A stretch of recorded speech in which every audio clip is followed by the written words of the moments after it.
Hey guys, Dr. Childs here. Today we're going to be talking about the weight loss medication, Phentermine. And I'm going to give you 3 reasons I think you should not take Phentermine. In other words, I do not believe that Phentermine is a really effective weight loss medication, and I'm going to try and prove it to you with these 3 reasons. So if you've been interested in losing weight, if you've heard about Phentermine, if you're like, should I use it, should I not, this video is for you. Make sure that you watch this before you use it. And if you've already used it, well, I'll have some other videos which are designed to help you, and I'll explain why you'll need that help in just a minute here. But if you don't know me, I'm Dr. Childs. I'm an internist. I specialize in treating people with thyroid problems, helping people with hormone imbalances, and of course, helping people lose weight. Now, today we're talking about weight loss, but we're really talking about weight loss in the setting of prescription medications. So Phentermine is a prescription medication. It also goes under the name Adipex. I'll write that up here. There's a number of other ones, Profast, I think. Depending on what country you live in, it'll be under a certain name, but it's the same medication, and the base medication is Phentermine.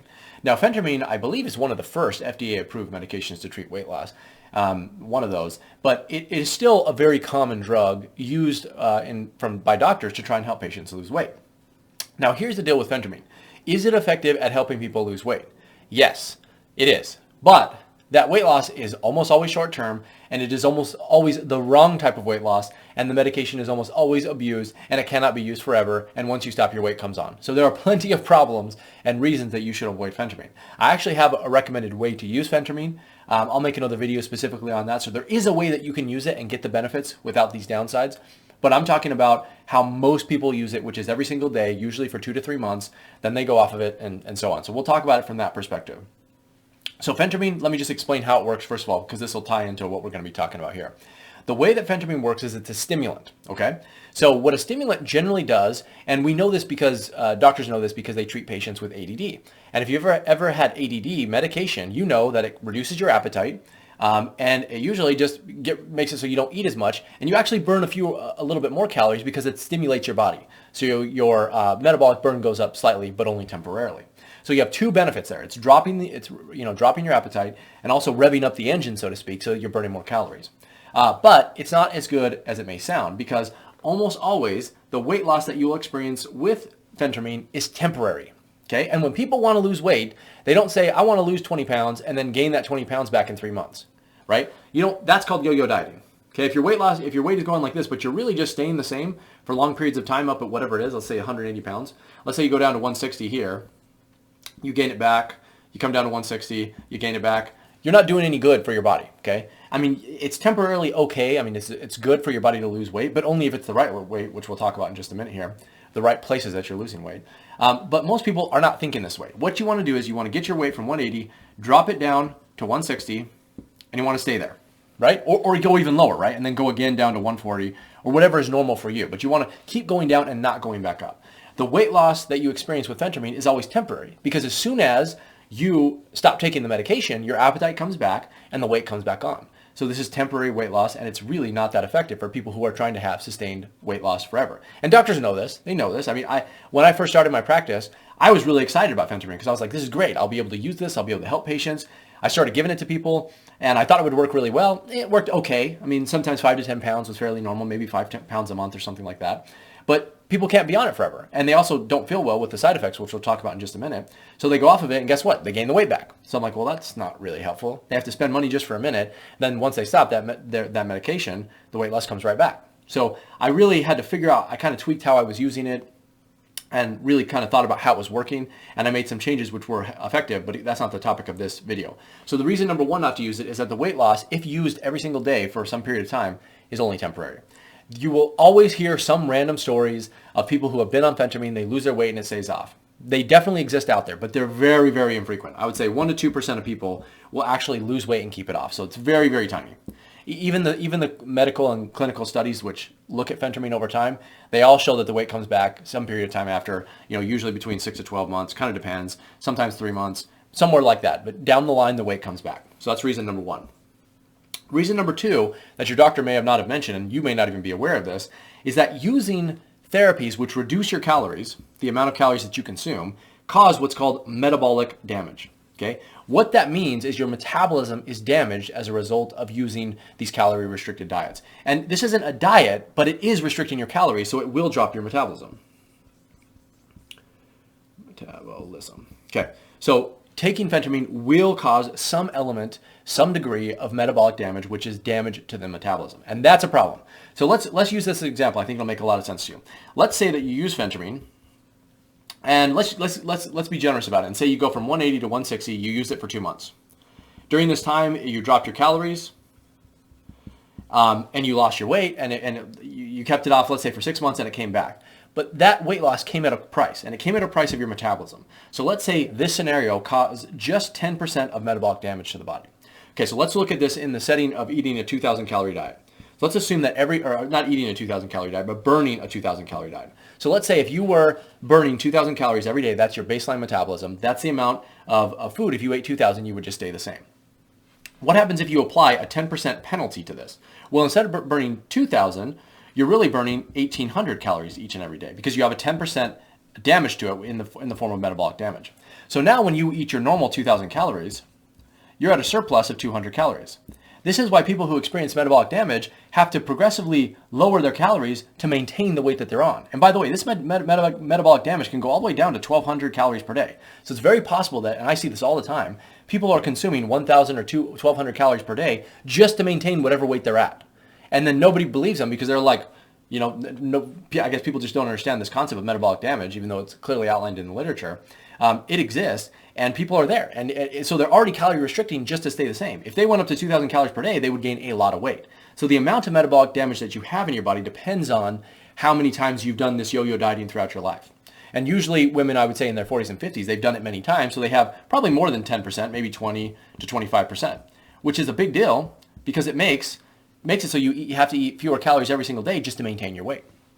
And yes, phentermine is causing some degree of metabolic damage. The longer you use it, the more times you use it, the worse that metabolic damage will be. If you just use it once for like a month, that's not that big of a deal. Your metabolism can heal. It's not going to stay down forever. But if you use it 5, 6, 7, 8 times, that's when you start to get into trouble. So reason number 2 not to use it, the metabolic damage. Reason number 3 is that it actually typically causes lean muscle mass loss. Okay? You do not, when you lose weight, want to lose lean muscle. Absolutely not. When you are trying to lose weight, most people hyper-focus on the scale. So they're really looking at body weight, right?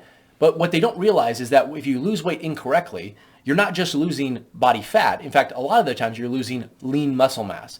But lean muscle mass is what factors into your metabolism here. So if you're losing lean muscle mass, then you're dropping your metabolism even further, and you haven't done the thing you wanted to do, which was to lose fat to begin with. So looking at the scale is really just a horrible way, in many cases, to address whether or not you're losing weight. And a lot of people just become obsessed with it, right? They check every single day, and they'll be like, oh, I gained a pound, I lost a pound, I gained a pound, I lost a pound every day. And they're like, what's happening? Most of that's fluid loss, right? Or you're gaining fluid, you're a little bloated, or you're losing it, or it's in your stool, or you go to the bathroom, whatever it is. But it's not actually fat mass. So what you care about is losing fat mass. You don't necessarily care about the number on the scale, but you do, but only if it reflects a loss in fat mass or a drop in this fat mass. But it's not the case for most people, especially when you're using phentermine. In fact, much of that weight loss will be lean muscle, which is terrible. You want to gain lean muscle and lose fat if you can simultaneously. And oftentimes you can if you do it correctly. So that's reason number 3 to avoid it. In fact, I should put this should be 4, by the way, because we have one more down here. So another reason to avoid phentermine would be because of the side effects. Now, I'm a huge advocate of doing what it takes to lose weight because the benefits of weight loss can outweigh some of the side effects of whatever medication you might be taking, provided that medication is not temporary, that medication does not cause metabolic damage, and it does not cause a loss in lean muscle mass. But if you are experiencing a ton of side effects to take a medicine, and you're causing problems along the weight is going to come back, you're damaging your metabolism in the process, and you're losing lean muscle mass, why on earth would you tolerate the side effects that are associated with that medication? It doesn't make any sense. Now, again, sometimes it makes sense to deal with some side effects in order to lose 20 or 30 pounds, because the benefit of losing those 20 to 30 pounds and keeping them off will reduce your risk of cancer, diabetes, heart disease, whatever, you name it, stroke, etc. That is a worthwhile trade. But if it comes at the cost of all these other things, it doesn't make any sense. And when it comes to phentermine, it's not a side effect free medication. Okay, it causes a lot of side effects. So one of those side effects would be increased blood pressure, which can be a problem for a lot of people. It can cause heart palpitations, which mostly they're typically harmless, but they do freak people out. They don't like to feel that way. It can cause insomnia. And by the way, if you're not sleeping at night, you're going to lose more lean muscle mass, right? Because insufficient sleep is one of the triggers which makes your body gain weight, but also lose lean muscle mass or not be able to maintain it. It can cause dry mouth, which can lead to cavities and all sorts of other issues. It can cause constipation, and it can also cause anxiety. Let's make sure you guys can see those down there. So these side effects are really not worth the trade-off of the temporary weight loss that you receive. So when it comes to using phentermine in the classical conventional way, which most doctors recommend, I really just can't recommend it for these reasons. And again, these hopefully aren't surprising to you because they're really well outlined as side effects and consequences. But so many people are just so desperate for weight loss, they'll go to their doctor and say, hey, I need something, anything, please give me something. And so they say, well, I mean, this is better than nothing, right? And so they give it to them, and then they have all these problems, and they're worse off than when they started. There are ways that you can use, and by the way, when we talk about this, I'm talking about using phentermine daily, usually in the morning, and I'm talking about using it for, usually your doctor won't give it to you for more than 1 to 2 months at a time because it can be addictive, and so they really don't like to give it out that often, but that's really how it's usually taken. Daily, in the morning, for 1 to 2 months at a time, sometimes up to 3, depending on the doctor, but usually no more than this, and then they'll say, okay, do it for, 1 to 2 months, take a 1 to 2 month break, then do it again. So they kind of, hop back and forth sometimes depending on what kind of doctor you're going to. But if you're using it this way, this is the wrong way. It will cause these issues. And so that's why I recommend that you avoid it. If you have used phentermine before, I want to hear about it. Have you experienced any of these things? Did your weight come back? Leave your comments below. Tell people that it is the case because that'll be really helpful for them because there will be people who, I promise you, who are thinking about using it. They'll watch this video and then they'll be like, nah, it's not going to happen to me. I'll be in this 1 to 2%. I'll be fine. But if they hear from you guys, and I know because I've done blog posts on these things and there's hundreds and hundreds of comments of people who've all experienced this. Leave your comment below. Let me know. Do you have to eat fewer calories just to maintain your weight? Did all the weight come back? And do you think that you lost lean muscle mass? Or is it more difficult for you to now build lean muscle mass as a result of using phentermine in the past? So leave those comments below. It'll be really helpful for other people. That's all I have for you guys today, and otherwise I will see you in the next one.